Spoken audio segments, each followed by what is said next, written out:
Hello মুভিম্যানের বন্ধুরা, কেমন আছো সবাই? আজ তোমাদের জন্য নিয়ে এসেছি জাপানের এক দারুণ মজার মাঙ্গা মুভির গল্প।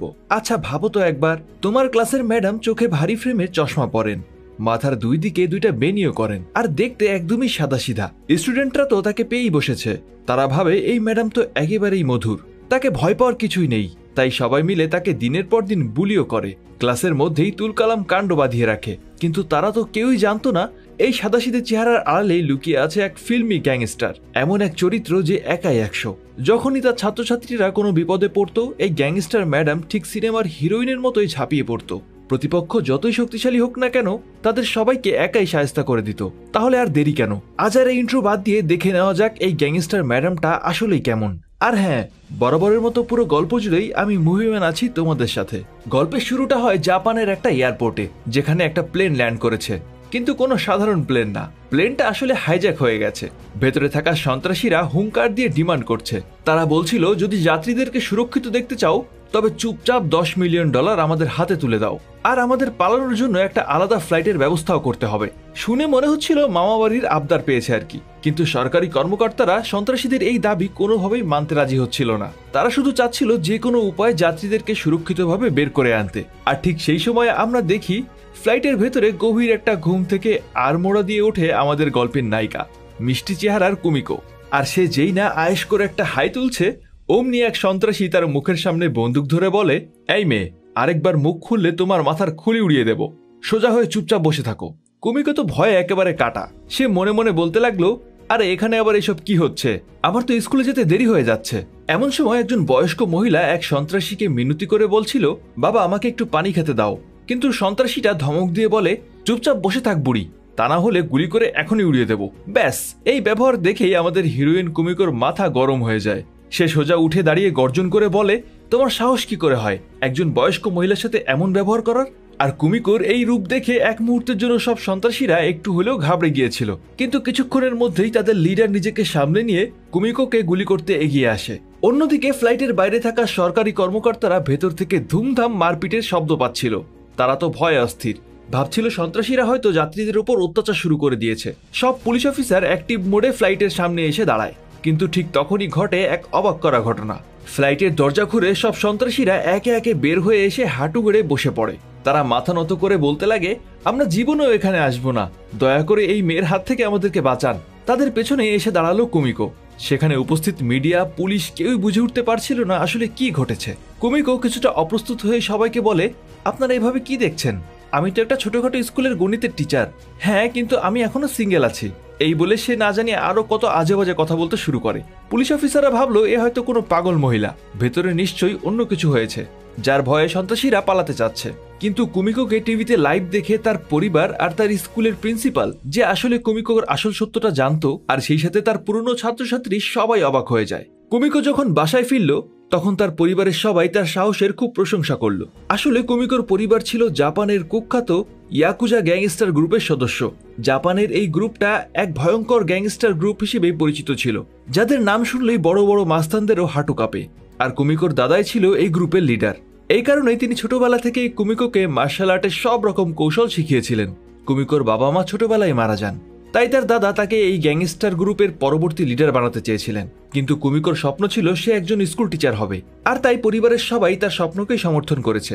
পরের দিন কুমিকো যখন স্কুলে গেল, তখন সেখানে গিয়ে দেখে এক নতুন আলোচনা চলছে। সবাই বলাবলি করছিল, দেখেছো আমাদের কুমিকো ম্যাডাম একাই সব সন্ত্রাসীদেরকে হারিয়ে দিয়েছে। কিন্তু কুমিকো তাদেরকে শান্ত করে বলে, আরে না না, আমি কিছুই করিনি, আমি শুধু তাদেরকে বুঝিয়ে শুনিয়ে শান্ত করছিলাম। ওরা আসলে ভালো সন্ত্রাসী ছিল, তাই আমার কথা বুঝতে পেরেছে। প্রিন্সিপাল তখন কুমিকোকে একপাশে ডেকে নিয়ে গিয়ে বলেন, দেখো এরপর থেকে এমন কাজ আর করো না, না হলে সবাই তোমার আসল পরিচয় নিয়ে সন্দেহ করতে শুরু করবে। কোনোভাবেই তোমার সত্যিটা বাইরে আসা চলবে না। বিশ্বাস করো, সত্যিটা জানাজানি হলে তুমি আর স্কুলে চাকরি করতে পারবে না, আর আমাদের এই স্কুলের নামটাও খারাপ হবে। ঠিক তখনই দরজায় একটা শব্দ হলো। সরি স্যার, আমি একটু লেট হয়ে গেছি। এটা বলতে বলতে ভেতরে যে ছেলেটা ঢুকছিল তার নাম রিউ, আর সে এখানে টিচিং অ্যাসিস্ট্যান্টের চাকরি করতে এসেছে। তাকে দেখে কুমিকো আর প্রিন্সিপাল দুজনেই চমকে গিয়েছিল, কারণ সে ছিল কুমিকোর পুরনো ছাত্র, যখন সে অন্য একটা স্কুলে চাকরি করত। আর মজার ব্যাপার হলো, ওই স্কুলেও এই একই প্রিন্সিপাল ছিলেন। সেখানে থাকা অন্য শিক্ষকরা কুমিকোকে জিজ্ঞেস করলেন, আপনি এত অবাক হচ্ছেন কেন, আপনি কি এই ছেলেটাকে চেনেন? কুমিকো তখন হেসে বলে, হ্যাঁ, ও আমার পুরনো ছাত্র, ওকে আমি ভুলবো কি করে। এরপর রিউয়ের দিকে তাকিয়ে কিছুটা ভাব নিয়ে বলল, কি ব্যাপার, আমাকে দেখে ইন্সপায়ার্ড হয়ে এখন নিজেও টিচার হতে চাও নাকি? কিন্তু রিউ বলল, না না, সেরকম কিছু না। কুমিকো অভিমানের সুরে বলল, আরে আরে, আমি তোমার শিক্ষক ছিলাম, এভাবে আমাকে অপমান করবে না, বুঝলে? হ্যাঁ বললে কি এমন হতো? এরপর কুমিকো রিউকে নিয়ে তার ক্লাসে গেল। এই ক্লাসটা হলো সেকশন ডি। আর এই সেকশনের বাচ্চারা না শুনে কোনো টিচারের কথা, না নিজেদের কথা। ক্লাস তো না যেন একটা মাছের বাজার। কেউ ডেস্কে ড্রাম বাজাচ্ছে, তো কেউ কাগজের প্লেন ওড়াচ্ছে। কুমিকো ক্লাসে এসে মিষ্টি করে সবাইকে গুড মর্নিং জানালো, কিন্তু স্টুডেন্টরা তাদের দুষ্টুমিতে এতটাই ব্যস্ত ছিল যে টিচারকে কেউ খেয়ালই করলো না। কিছুক্ষণ পর কুমিকো যখন একটা ধমক দিল, তখন গিয়ে সবার হুঁশ ফিরল। কিন্তু তখনই তাদের মধ্যে একটা বেয়াদব ছাত্র কুমিকোর দিকে একটা বল ছুড়ে মারে। কিন্তু তারা তো জানতো না কুমিকো আসলে কে, আর সে কতটা ফাস্ট। সে একদম সঠিক সময় নিচু হয়ে গেল, আর বলটা সোজা বোর্ডের সাথে ধাক্কা খেয়ে ওই ছেলেটার মাথাতে গিয়ে লাগলো। কুমিকো সবাইকে বলল, আরে আমাকে কেউ ভয় পেও না, তোমাদের মতো এমন তেড়া বেঁকা ছাত্রছাত্রী আমি অনেক দেখেছি, আর তাদের সোজা করার অভিজ্ঞতাও আমার আছে, আর তোমাদেরকেও ঠিক সোজা করে ফেলবো। এরপর কুমিকো রিউয়ের সাথে সবার পরিচয় করিয়ে দিল, আর বলল, তোমরা একদমই চিন্তা করো না, ধীরে ধীরে তোমরা সবাই আমাকে চিনতে পারবে, আর আমাদের বন্ডিংটাও খুব ভালো হবে। পরের পিরিয়ডটা ছিল খেলার। কুমিকো সবাইকে মাঠে আসতে বলে চলে গেল, কিন্তু মাঠে গিয়ে দেখা গেল সেখানে শুধু কুমিকো আর রিউ দাঁড়িয়ে আছে। বাকি ছাত্রছাত্রীরা হয়তো অন্য কোথাও ঘুরতে চলে গেছে। কুমিকো রাগে একটা জুসের ক্যানে লাথি মারলো, আর সেটা উড়ে সোজা স্কুলের ছাদে গিয়ে লাগে। ক্যানটা এত জোরে গিয়ে লাগে যে সেখানে দেয়াল ছিদ্র হয়ে যায়। আর এই দৃশ্যটা তখন ছাদ থেকে 5 জন ছাত্র দেখছিল। তাদের লিডার ছিল তাকেশি। তাকেশি জানতো যে রিউ কুমিকো ম্যাডামের পুরনো ছাত্র, আর এই কারণেই রিউয়ের জন্য তার মনে একটা চাপা হিংসা ছিল। সে কিছুতেই বুঝতে পারছিল না রিউ কেন কুমিকো ম্যাডামের অ্যাসিস্ট্যান্ট হয়ে এই স্কুলে এসেছে। এরপর দৃশ্য পাল্টে যায়। একটা রেস্টুরেন্টে কুমিকোর কিছু পুরনো ছাত্র দৌড়াদৌড়ি করে এসে তাদের বন্ধুদেরকে বলছিল, ওই দেখ, আমরা কুমিকো ম্যাডামকে দেখেছি, আর তার সাথে একটা ছেলেও আছে, মনে হয় ম্যাডামের বয়ফ্রেন্ড হয়ে গেছে। ঠিক তখনই কুমিকো আর রিউ রেস্টুরেন্টের ভেতরে ঢোকে। এই ছেলেরা কুমিকোর পুরনো ছাত্র ছিল, আর তাই তাদেরকে দেখে কুমিকো অনেক খুশি হয়। এমনকি রেস্টুরেন্টের মালিকও কুমিকোর পুরনো ছাত্র আর রিউয়ের ক্লাসমেট। সে মজা করে বলল, ম্যাডাম, এই ছেলেরা তো রিউকে আপনার বয়ফ্রেন্ড ভাবছে। ম্যাডাম রেগে গিয়ে বললেন, তোমরা আমাকে কিছু জিজ্ঞেস না করে এইসব উল্টোপাল্টা কি ভাবছো? ও আমার পুরনো ছাত্র, আমার বয়ফ্রেন্ড না। ছেলেগুলো তখন দুষ্টুমি করে বলল, হ্যাঁ ম্যাম, যেদিন আপনার বয়ফ্রেন্ড হবে সেদিন তো বৃষ্টি নিচ থেকে উপরের দিকে পড়বে। কুমিকো হেসে বলল, তোমরা মজা করা বাদ দাও, তোমরা সবাই এখনো একসাথে আছো, এটা দেখে আমার অনেক ভালো লাগছে। আর পুরনো ছাত্রদের সাথে কথা বলতে বলতে কুমিকো কিছুটা আবেগপ্রবণ হয়ে পড়ে। তখন তার চশমা মোছার জন্য রিউ তার দিকে একটা রুমাল এগিয়ে দেয়। অন্যদিকে কুমিকোর বর্তমান ছাত্রদের একটা গ্যাংকে দেখা যায়। তারা তাদের লিডার তাকেশির জন্য একটা এলাকায় অপেক্ষা করছিল, কিন্তু ওই এলাকার গ্যাংয়ের লিডার তাদেরকে ভয় দেখিয়ে টাকা চাচ্ছিল। ঠিক তখনই তাকেশি এসে প্রতিপক্ষ গ্যাংয়ের লিডারকে একটা লাথি মেরে বলে, আমার বন্ধুদের গায়ে হাত দিলে তোর অবস্থা খারাপ করে দেব। সেদিন সেখানে আর মারামারি হয় না, কিন্তু প্রতিপক্ষ গ্যাং লিডার তাকেশিকে হুমকি দিয়ে বলে যে, আমাদের উপর হাত তুলে তুই ঠিক করিসনি, এর জন্য তোকে পস্তাতে হবে। এদিকে পরের দিন যখন কুমিকো স্কুলের দিকে যাচ্ছিল, তখন তার সাথে কয়েকজনের ধাক্কা লাগে। সে দেখে এরাও তার পুরনো ছাত্র। কুমিকো তাদেরকে জিজ্ঞেস করে, কি রে, তোরা কি এখনো পথে ঘাটে বেকারদের মতো ঘুরে বেড়াচ্ছিস? কিন্তু তারা গর্ব করে বলে, কি যে বলেন ম্যাডাম, আমরা এখন অনেক বড় কাজ করছি। তখনই সেখানে একজন লোক প্রেসিডেন্ট হওয়ার জন্য ইলেকশন ক্যাম্পেইন করছিল। সে প্রেসিডেন্ট হওয়ার পর দেশের জন্য এবং জনগণের জন্য কি কি করবে সেই সব নিয়েই ভাষণ দিচ্ছিল, ওই আমাদের দেশের মতোই আর কি। কুমিকো তার ভাষণ শুনে মুগ্ধ হয়ে যায়, আর তার খুব প্রশংসা করতে থাকে। সে বলতে থাকে, এই লোকটা প্রেসিডেন্ট হলে দেশটা সত্যি অনেক এগিয়ে যাবে। সে লোকটার সাথে হ্যান্ডশেক করে তাকে উৎসাহিতও করে। কিন্তু তার এমন বাড়াবাড়ি রকমের প্রশংসা দেখে পুরনো ছাত্ররা তাকে সেখান থেকে একরকম টেনে হিচড়েই নিয়ে যায়। ওদিকে স্কুলে এক তুলকালাম কাণ্ড। ওই যে তাকেশি যে গ্যাংস্টার তাকে মেরেছিল, সেই গ্যাংটা স্কুলে ঢুকে পড়েছে। এই গ্যাংটার নাম বাইক গ্যাং, আর এরা খুব বেশি শক্তিশালী। কুমিকো তাদেরকে দেখে ভাবছিল, এরা স্কুলের ভেতরে কি জন্য ঢুকলো। সে আন্দাজ করে নেয় নিশ্চয়ই তাকেশি কিছু করেছে, আর সেই কারণেই এই গ্যাং স্কুলে এসেছে। স্কুলের প্রিন্সিপাল তো ভয়ে কাঁপতে কাঁপতে পুলিশকে ফোন দেন, আর পুলিশের সাইরেনের শব্দ পেয়ে গ্যাংটা সেখান থেকে পালিয়ে যায়। কিন্তু তারা যাওয়ার আগে তাকেশিকে হুমকি দিয়ে যায়, আজ তো তুই বেঁচে গেলি, কিন্তু একদিন না একদিন তোকে আমরা মেরেই ফেলবো। তাদের যাওয়ার পর প্রিন্সিপাল তাকেশিকে যাচ্ছে তাই বকাঝকা করতে শুরু করেন। তিনি বলেন, তোমরা ছাত্র হয়ে এসব মাস্তান গ্যাংয়ের সাথে যোগাযোগ রাখো কি করে, লজ্জা করে না তোমাদের? তখন তাকেশি বলে, স্যার, আমরা কিছুই করিনি, ওরাই আমাদের বুলি করে আর আমাদের কাছ থেকে টাকা কেড়ে নেয়, এজন্যই আমি ওদেরকে মেরেছিলাম। কিন্তু প্রিন্সিপাল তাদের একটা কথাও শোনেন না, বকাঝকা করতেই থাকেন। তখন কুমিকো তাদের পক্ষ নিয়ে বলে, স্যার, এরা আমার ছাত্র, এরা দ্বিতীয়বার এমন কোনো কাজ করবে না, এটার গ্যারান্টি আমি দিচ্ছি। প্রিন্সিপাল তখন বলেন, দ্বিতীয়বার এমন কিছু হলে তোমাকে আমি চাকরি থেকে বের করে দেব। কুমিকো আত্মবিশ্বাসের সাথে বলে, স্যার, আমি সেই সুযোগ আপনাকে দেব না।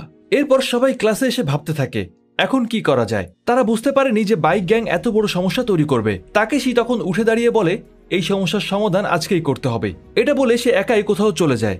কিছুক্ষণ পরে ক্লাসে কুমিকো আর রিউ আসে। কুমিকো তাকাশির ব্যাপারে জিজ্ঞেস করলে তার বন্ধুরা বলে, ম্যাডাম ও হয়তো ওই গ্যাংয়ের সাথে লড়াই করতে গেছে। কুমিকো তখন তাদেরকে খুব বকা দেয় আর বলে, তোমরা কেমন বন্ধু? তোমাদের বন্ধু তোমাদের জন্য ওই গ্যাংয়ের সাথে লড়তে গেছে আর তোমরা তাকে একা যেতে দিলে? বন্ধু যখন হয়েছ তখন বন্ধুর মতো হও। এটা বলে কুমিকো দ্রুত সেখান থেকে বের হয়ে যায়। রিউ তখন সবার উদ্দেশ্যে বলে, আমিও একসময় তোমাদের মতোই আগোছালো একটা ছেলে ছিলাম। কারো কথা শুনতাম না, কোনো কিছুর পরোয়া করতাম না। আর তখনই কুমিকো ম্যাডাম টিচার হয়ে আমাদের ক্লাসে আসেন। তিনি আমাদেরকে শিখিয়েছেন বন্ধুত্ব কাকে বলে, কিভাবে মিলেমিশে থাকতে হয়। আর বন্ধু যখন বিপদে পড়বে তখন তার পাশে গিয়ে দাঁড়াবে, ভয় পাবে না। রিউয়ের বলা এই কথাগুলো সব ছাত্রদের মনে গেঁথে যায় আর তারা সবাই মিলে তাকেশিকে সাহায্য করার জন্য ছুটে যায়।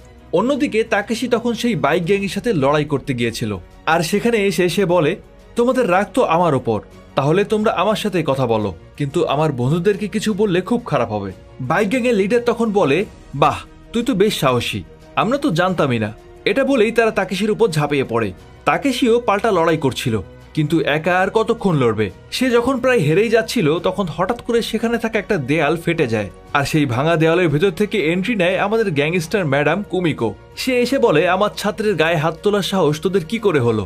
একেবারে বাংলা সিনেমার ডায়লগের মতো হয়ে যাচ্ছে নাকি বিষয়টা? যাই হোক, তখন বাইক গ্যাং বলে, এক ভীতুকে বাঁচাতে আরেক ভীতুর ডিম এসেছে। এই বলে তারা কুমিকোর উপর হামলা করে, কিন্তু তারা তো জানে না কুমিকো পৃথিবীর সব ধরনের মার্শাল আর্টে পারদর্শী আর ভয়ঙ্কর ইয়াকুজা গ্যাংয়ের সদস্য। কুমিকো তাদের সাথে এমনভাবে লড়াই করতে শুরু করে যে তাকাশি হা করে সেদিকেই তাকিয়ে থাকে আর মনে মনে বলছিল, ওয়াও, কি অসাধারণ লড়াই। আর তখন বাইক গ্যাংয়ের একজন কুমিকোকে পেছন থেকে মারতে এলে একটা হাত সে তাকে থামিয়ে দেয় আর সেই হাতটা ছিল রিউয়ের। তারা দুজন মিলে সবাইকে বলের মতো এদিক ওদিকে ছুঁড়ে মারতে শুরু করে। শেষমেশ বাইক গ্যাংয়ের সদস্যরা কোনো মতে প্রাণ বাঁচিয়ে সেখান থেকে পালিয়ে যায়। তখন তাকেশির বন্ধুরা এসে তার কাছে ক্ষমা চায় আর বলে, ভাই, এরপর থেকে আমরা আর কখনো তোকে একা বিপদে ছেড়ে যাব না, আমরা সবসময় সত্যিকারের বন্ধু হয়ে একসাথে থাকবো। তাকেশি তখন কুমিকো ম্যামকে জিজ্ঞেস করে, ম্যাডাম, আপনি এত দারুণ লড়াই কোথা থেকে শিখলেন? আপনার লড়াইয়ের ধরনটা বেশ অদ্ভুত। কুমিকো তখন বলে, এখানে শেখার কি আছে? যখন নিজের কোনো আপনজন বিপদে পড়ে তখন মানুষ তাকে বাঁচানোর জন্য যে কোনো কিছু করতে পারে, আর আমিও সেটাই করেছি। আমার ছাত্রদেরকে কেউ ক্ষতি করতে চাইলে আমি তাদেরকে উচিত শিক্ষা দেওয়ার জন্য আমার সবটুকু চেষ্টা করব। আর এখন থেকে তোমরা সবাই একসাথে মিলেমিশে থাকবে, এটাই হবে তোমাদের আসল শক্তি। কুমিকোর এই মোটিভেশনাল কথাগুলো ছাত্রদের মন ছুঁয়ে যায়। তারা এখন কুমিকো ম্যামকে খুব ভালোবাসে আর সেই সাথে সম্মানও করে। পরের দিন থেকেই সবাই কুমিকো ম্যামের সব কথা শুনছিল, সবকিছু ঠিকঠাক ভাবেই চলছিল। কিন্তু তখনই চলে আসে এক নতুন সমস্যা। দুইজন পুলিশ অফিসার স্কুলে এসে তদন্ত করতে শুরু করে। তারা জানায়, আপনাদের স্কুলের পুরনো ব্যাচের একটা ছাত্র মাদক পাচারের ডিলার হয়ে গেছে আর সেই ব্যাপারেই আমরা কথা বলতে এসেছি। কুমিকো সব শুনে বলে, এটা হতেই পারে না যে সে আমার ছাত্র ছিল, হয়তো অন্য কোনো ছাত্র হবে। পুলিশ তখন একটা ওয়ালেট দেখিয়ে বলে, আমরা একটা জায়গায় রেড দিয়েছিলাম, তখন সেখানে এই ওয়ালেটটা পড়েছিল আর আমাদের সন্দেহ হয় আমরা ছেলেটাকে ফোন করেছিলাম, কিন্তু সে ফোন ধরছে না আর নিজেও কোথাও লুকিয়ে আছে। যদি সে আপনাদের সাথে যোগাযোগ করে তাহলে অবশ্যই আমাদেরকে জানাবেন। পুলিশ চলে যাওয়ার পর প্রিন্সিপাল কুমিকোকে বলে, দেখো, এই ছেলেটা এখন আর আমাদের স্কুলে পড়ে না, ওকে খোঁজার জন্য তুমি আবার নতুন কোনো ঝামেলা করতে যেও না। কুমিকো তখন উত্তরে বলে, স্যার, ছেলেটা এখন এই স্কুলে পড়ে না তো কি হয়েছে, সেটা বড় কথা না, কিন্তু যে একবার আমার ছাত্র হয়ে যায় তাকে আমি সারা জীবনই আমার ছাত্র মনে করি। আমি আমার ছাত্রকে সাহায্য করব না, এটা কোনোভাবেই হতে পারে না। এই বলে কুমিকো সেখান থেকে বের হয়ে যায়। ওই ছাত্রটার নাম ছিল জ্যান। রাস্তায় জ্যানের পুরনো ক্লাসমেটরা দাঁড়িয়েছিল আর তারা বলে, ম্যাডাম, আপনি যদি জ্যানকে খুঁজতে যান তাহলে আমরাও আপনার সাথে যাব, আমাদের মনে হচ্ছে জ্যান কোনো বড় বিপদে পড়েছে। সবাই মিলে জ্যানকে খুঁজতে বের হয়ে পড়ে। অন্যদিকে জ্যানকে দেখা যায় সে লুকিয়ে লুকিয়ে কোথাও যাচ্ছে। কুমিকো তাকে বারবার ফোন করছিল কিন্তু সে তার ফোন ধরছে না, সে পুলিশ থেকে পালিয়ে বেড়াচ্ছিল। এদিকে স্কুলে রিউ তার সব কাজ শেষ করে বাসায় ফিরছিল। তখন সে ডি সেকশনের কিছু শব্দ শুনতে পায় আর সেখানে গিয়ে দেখতে পায় জ্যান আসলে সেখানেই বসে আছে। জ্যান রিউকে দেখে পালানোর চেষ্টা করে, কিন্তু তখনই সেখানে কুমিকো আর জ্যানের বন্ধুরাও চলে আসে। কুমিকো তাকে জিজ্ঞেস করে, তুমি এভাবে আমাদের আর পুলিশের হাত থেকে লুকিয়ে বেড়াচ্ছ কেন? এমন কি করে ফেলেছো তুমি? জ্যান কুমিকোকে বলে, ম্যাডাম, যখন আমি আপনার ছাত্র ছিলাম তখনও আমি আপনাকে অনেক বিরক্ত করতাম, আর আজও আমার জন্য আপনি সমস্যায় পড়েছেন। আমি আপনাকে এই সমস্যায় ফেলতে চাই না।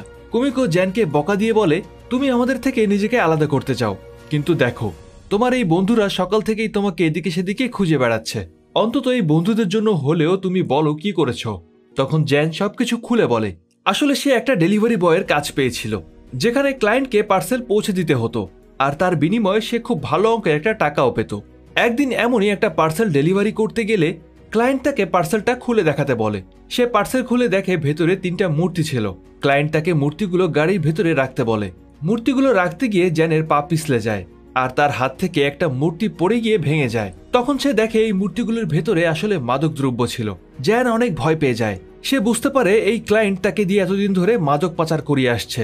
সে তখন ক্লায়েন্টকে বলে, আমি আর এই কাজ করব না, আমাকে ছেড়ে দিন। ক্লায়েন্ট তখন তাকে বকাঝকা করে বলে, এক তো তুই মাল ভেঙে ক্ষতি করেছিস, আর তার উপর এখন কাজ ছেড়ে দিতে চাচ্ছিস।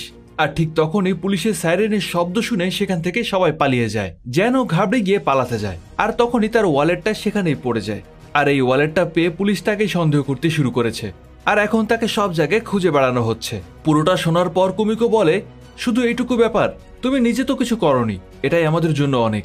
বাকি কথা কালকে হবে, আজ তোমরা সবাই আমার বাসায় থাকবে, চলো। বাসায় গিয়ে কুমিকো তার গ্যাংস্টার পরিবারকে বলে, এই এলাকায় মাদকের ডিলার কারা আছে খুঁজে বের করো। তার পরিবার তো ছিল গ্যাংস্টার। মুহূর্তের মধ্যেই তারা সব তথ্য নিয়ে হাজির হয়। তারা জানায় শুধু এই এলাকাতেই না, আরো অনেক জায়গায় মাদকের সবচেয়ে বড় সরবরাহকারী হলো পার্ক। আর এই পার্ক ছিল আসলে সেই লোকটা যে দেশের পরবর্তী প্রেসিডেন্ট হওয়ার জন্য ইলেকশনে দাঁড়িয়েছিল। এসব জেনে কুমিকোর খুব খারাপ লাগে, কারণ কিছুদিন আগেই সে এই লোকটার অনেক সুনাম করেছিল, এমনকি তার সাথে হাতও মিলিয়েছিল। কুমিকোর কাছে মনে হচ্ছিল লোকটা হয়তো খুব ভালো মানুষ, আর এই লোকটাই কিনা সাধারণ মানুষের ভোট পাওয়ার জন্য এত বড় বড় ক্যাম্পেইন চালাচ্ছিল। কুমিকোর এইসব কথাগুলো তার ছাত্ররাও আড়াল থেকে শুনে ফেলে। তারা বুঝে যায় যে পার্কই এই সব সমস্যার মূল, কিন্তু তারা কিছু না শোনার ভান করে ঘুমিয়ে পড়ে। সকালে কুমিকো যখন ঘুম থেকে ওঠে তখন সে ছাত্রদেরকে আর দেখতে পায় না। কুমিকো বুঝতে পারে ছাত্ররা নিশ্চয়ই রাতে তার কথা শুনে ফেলেছে, আর তারা এখন পার্কের কাছেই গেছে। অন্যদিকে ছাত্ররা একটা আইটি কোম্পানির বিল্ডিং এর সামনে এসে দাঁড়ায়, যেটার মালিক ছিল পার্ক। কিন্তু এখন সমস্যা হলো তারা ভেতরে ঢুকবে কি করে। আর তখনই তাদের সামনে একটা সুযোগ চলে আসে, কারণ সেই দিনও ইলেকশন ক্যাম্পেইন চলছিল, তাই সেখানে অনেক ভিড় ছিল। আর এই ভিড়ের সুযোগে তারাও ভেতরে ঢুকে পড়ে। কুমিকো তার ছাত্রদেরকে বাঁচাতে পাগলের মতো ছুটে বের হয়ে যায়। তখনই রিউ বাইক নিয়ে এসে বলে, কি হয়েছে ম্যাডাম, লিফট লাগবে? এরপর তারা দুজন মিলে খুব দ্রুত ওই একই জায়গায় এসে পৌঁছায়। তারা ভেতরে যাচ্ছিল, তখনই কুমিকোর সাথে একজনের ধাক্কা লাগে। কুমিকো দেখে এটা তার পুরাতন ছাত্র আর রিউ এর বন্ধু। রিউ তাকে জিজ্ঞেস করে, তুই এখানে কি করছিস? তখন ছেলেটা বলে, কি যে বলিস বন্ধু, আমি তো এই ক্যাম্পেইনের প্রধান ক্যামেরাম্যান। কুমিকো তখন বলে, ওসব কথা পরে হবে, আমরা এখন খুব তাড়ায় আছি। এই বলে তারা ভেতরে চলে যায়। এখানে ছাত্ররা সবাই মিলে বিল্ডিং এর গোপন ঘরগুলো পর্যন্ত খুঁজে ফেলেছিল, কিন্তু তারা কোথাও কোনো মাদকদ্রব্যের প্রমাণ পাচ্ছিল না। আর ঠিক তখনই জ্যান তার সেই পুরনো ক্লায়েন্টকে দেখতে পায়, যার কাছে এতদিন ধরে সে ড্রাগগুলো ডেলিভারি দিত। জ্যান তখন সবাইকে বলে, এই লোকটা যখন এখানে আছে তার মানে মাদকও এখানেই আছে। তারা লোকটার পিছু নিয়ে বড় একটা ঘরে গিয়ে পৌঁছায়, যেখানে সারি সারি মূর্তি রাখা ছিল। তারা সেখান থেকে একটা মূর্তি ভেঙে দেখে, আর জ্যানের আইডিয়া ঠিকই ছিল, এই মূর্তিগুলোর ভেতরে মাদকদ্রব্য লুকিয়ে রাখা হয়েছিল। এখন তাদের হাতে প্রমাণ ছিল, যার জন্য জ্যান বেঁচে যাবে। সবাই অনেক খুশি হয়, কিন্তু তখনই সেই ক্লায়েন্টের গুন্ডারা সেখানে চলে আসে। তারা জ্যানকে বলে, তুই এত দূরে চলে আসবি আর আমাদের আড্ডায় এসে সবকিছু জেনে যাবি, এটা আমরা আশা করিনি। এই বলে তারা বন্দুক তাক করে। সব ছাত্রদের তো ভয় অবস্থা খারাপ, তারা বুঝে নেয় তাদের গল্প আজকে হয়তো এখানেই শেষ হয়ে যাবে। কিন্তু তখন একটা শব্দ পেয়ে গুন্ডারা পেছনে ফেরে, আর কুমিকোর একটা জোরদার ঘুষি খেয়ে একজন সঙ্গে সঙ্গে বেহুশ হয়ে যায়। বাকি যারা ছিল তাদেরকেও কুমিকো আর রিউ মিলে মেরে বেহুশ করে দেয়। কুমিকো রিউকে বলে, এখন তুমি তাড়াতাড়ি সবাইকে নিয়ে এখান থেকে চলে যাও। এটা বলে কুমিকো সেখান থেকে চলে যায়, কিন্তু সব ছাত্ররা মিলে সিদ্ধান্ত নেয় তারা কুমিকো ম্যামকে সাহায্য করবে। রিউ তখন বলে, ঠিক আছে, চিন্তা করো না, আমার কাছে একটা প্ল্যান আছে। আর ততক্ষণে কুমিকো নিচে এসে পৌঁছায়, যেখানে পার্ক খুব দারুণভাবে ভাষণ দিচ্ছিল। সে বলে, আমি যদি প্রেসিডেন্ট হয়ে যাই তাহলে আমি দেশে কাউকে পাউডারের কমতি অনুভব করতে দেব না। তারপর একটু থেমে সে বলে, আরে ফেস পাউডারের কথা বলছি আমি, কিন্তু আসলেই সে মাদকের কথাই বলছিল, কিন্তু সাধারণ মানুষ এটা বুঝতে পারে না। কুমিকো তখন স্টেজে উঠে যায়, আর যেহেতু সেদিন বিমানে ঘটে যাওয়া ঘটনার পর কুমিকোর ফেসটা বেশ পরিচিত হয়ে গিয়েছিল, আর তাই সবার মনোযোগ তার দিকেই চলে যায়। কুমিকো সবার সামনে বলে, তোমার মতো একজন অযোগ্য লোক দেশের প্রেসিডেন্ট হলে দেশের অনেক বড় ক্ষতি হয়ে যাবে। আমি তোমাকে ভালো মানুষ ভেবেছিলাম, কিন্তু তুমি তো আসলে একজন মাদক চোরাকারবারি। নিজের কোম্পানিতে কত কিলো মাদক লুকিয়ে রেখেছো বলো। পার্ক বলে, বাহ, ভালোই তো, তুমি নিশ্চয়ই বিরোধী দলের কাছ থেকে টাকা খেয়ে আমার নামে অভিযোগ করছো, তাই না? ঠিক তখনই পেছনে থাকা বড় স্ক্রিনে একটা ভিডিও চলতে শুরু করে। যেহেতু রিউ এর বন্ধু ছিল ক্যামেরাম্যান, আর তাই সে সেই গোপন ঘর থেকে ভিডিও রেকর্ড করে লাইভ করছিল। এভাবে মিডিয়া আর জনগণ সবাই পার্কের আসল চেহারাটা দেখে ফেলে। তারা সবাই পার্ককে ধিক্কার দিয়ে সেখান থেকে চলে যায়। পার্ক তার গুন্ডাদেরকে বলে, এই মেয়েটার জন্য আমার ক্যারিয়ার নষ্ট হয়েছে, ওকে মেরে ফেলো, কিন্তু তার আগে অনেক টর্চার করবে। কিন্তু পার্ক তো আসলে জানতো না কুমিকো কত ভয়ঙ্কর একটা মেয়ে। সে তো ইয়াকুজা গ্যাংয়ের নতুন প্রজন্ম। কুমিকো একজন একজন করে সবাইকে এমন স্পেশাল ভাবে মারে যে তারা আর উঠে দাঁড়াতে পারছিল না। আর ততক্ষণে ছাত্ররাও সেখানে এসে পার্ককে ধরে ফেলে। কুমিকো পার্ককে বলে, এখন তোমার পালানোর আর কোনো রাস্তা নেই, চুপচাপ আত্মসমর্পণ করো। কিন্তু পার্ক তাদের উপর বন্দুক তাক করে। ততক্ষণে বাইরে পুলিশ আর জনতার ভিড়ও জমে গেছে। যেহেতু ভেতরে পার্কের কাছে বন্দুক ছিল, তাই পুলিশ কাউকেই ভেতরে ঢুকতে দিচ্ছিল না। কিন্তু কুমিকোর ছাত্ররা চিৎকার করে বলছিল, ভেতরে আমাদের ম্যাম আছে, তার যেন কিছু না হয়, আমরা তাকে বাঁচাতে যাব, আমাদেরকে যেতে দিন। কুমিকোর পরিবার, প্রিন্সিপাল আর বাকি সবাই টিভিতে এই সবকিছু তখন লাইভ দেখছিল। এর মধ্যেই তখন কুমিকো পার্ককে বোঝাতে শুরু করে। সে বলে, দেখুন, ভুল আমরা সবাই করি, কিন্তু সেই ভুলটাকে স্বীকার করে নিজেকে শুধরে নেওয়াই তো আসল মানুষের কাজ। এভাবে মাদক কেনাবেচা করে আপনি এই দেশের আর আগামী প্রজন্মের জীবনের ক্ষতি কেন করছেন? আর এই অবৈধ পথে প্রেসিডেন্ট হয়েই বা কি লাভ? এখনো সময় আছে, নিজের ভুলগুলোকে শুধরে নিন আর একটা ভালো জীবনযাপন করার চেষ্টা করুন। এভাবে ভালো কথা বলতে বলতে কুমিকো পার্কের ব্রেন ওয়াশ করে দেয়। পার্কও তার কথা প্রায় মেনে নিয়েছিল, কারণ এর আগে তাকে এত সুন্দর করে কেউ কখনো বোঝায়নি। কিন্তু তখনই পুলিশ ভেতরে ঢুকে তাকে চারপাশ থেকে ঘিরে ধরে, আর সে আবারও বন্দুক তাক করে। তখন কুমিকো পার্কের সামনে এসে দাঁড়িয়ে পুলিশদেরকে বলে, আপনারা এনাকে কিছু করবেন না, নিজেকে শুধরানোর একটা সুযোগ সবার পাওয়া উচিত। কুমিকোর এই কথা শুনে পার্ক ইমোশনাল হয়ে বন্দুকটা নিচে ফেলে দেয় আর নিজেকে স্যারেন্ডার করে নেয়। পুলিশ পার্ককে ধরে নিয়ে যাচ্ছিল। যাওয়ার সময় সে কুমিকোর ছাত্রদেরকে বলে, তোমরা অনেক ভাগ্যবান যে কুমিকোর মতো একজন টিচার পেয়েছো, তোমাদের ভবিষ্যৎ খুব ভালো হবে। এই সবকিছু টিভিতে দেখানো হয়, আর এভাবেই কুমিকো জ্যানের সমস্যাটা সমাধান করে দেয়। পরের দিন সকালে কুমিকো খুব টেনশন নিয়ে স্কুলে যাচ্ছিল, কারণ গতবার প্রিন্সিপাল তাকে শুধু সাবধান করেছিলেন, কিন্তু এবার তো সে আরো বড় কাণ্ড করে ফেলেছে। এখন কি হবে? কিন্তু কুমিকো স্কুলে আসতেই প্রিন্সিপাল তাকে খুব খাতির করে ওয়েলকাম জানায়। তিনি তার এত প্রশংসা করতে শুরু করে যে উত্তেজনায় প্রায় নিজের দাঁতই ভেঙে ফেলছিলেন। কুমিকো তখন জানতে পারে টিভিতে তার সাহস দেখে অনেক অভিভাবকই এই স্কুলে তাদের বাচ্চাদেরকে ভর্তি করতে ভিড় জমিয়েছে। তারা সবাই চায় কুমিকো যেন তাদের বাচ্চাদেরকে পড়ায়। এই খবরে প্রিন্সিপালও খুব খুশি, কারণ স্কুলে এখন অনেক ছাত্রছাত্রীর আমদানি হয়েছে। আর কুমিকো তো খুশি ছিল। এরপর কুমিকো তার ক্লাস অর্থাৎ সেকশন ডি এর ছাত্রদেরকে জানায় যে রিউ এর ট্রেনিং শেষ হয়ে গেছে, তাই তাকে বিদায় জানাতে হবে। তারা একটা পার্টি করবে আর একটা খেলাও খেলবে। কিন্তু সবাই এসব শুনে চুপচাপ হয়ে বসেছিল। তখন তাকেশি এগিয়ে এসে বলে, চলো না, একবার খেলি সবাই, দেখা যাক কে জেতে, কুমিকো ম্যাম নাকি আমরা। সবাই খুশি মনে খেলতে চলে যায়। কুমিকোর সব ছাত্রছাত্রীরাই ধীরে ধীরে ভালো মানুষ হয়ে বেড়ে উঠতে শুরু করে। আর এখানেই এই সুন্দর মুভিটা শেষ হয়ে যায়।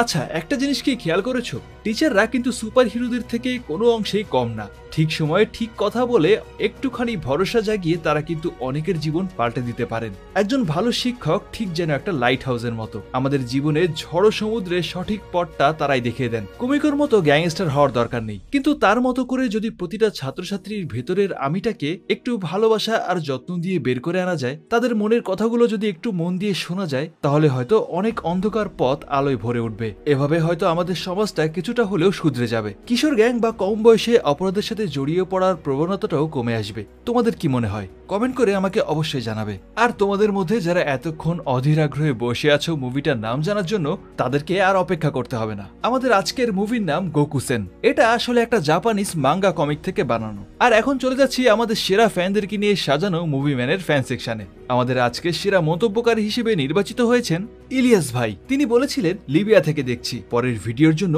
অপেক্ষায় আছি। আমি ইলিয়াস আলী। আপনাকে অনেক ধন্যবাদ ইলিয়াস ভাই। এভাবে আমাদের পাশে থাকার জন্য তোমাদের সবাইকে জানাই অন্তরের অন্তঃস্থল থেকে অসংখ্য ধন্যবাদ। আজকের মতো এখানেই বিদায় নিচ্ছি। আবারও দেখা হবে এমন কোনো অসাধারণ মুভির গল্প নিয়ে। ততদিন সবাই ভালো থেকো, আর অবশ্যই ভালোকে ভালোবেসো।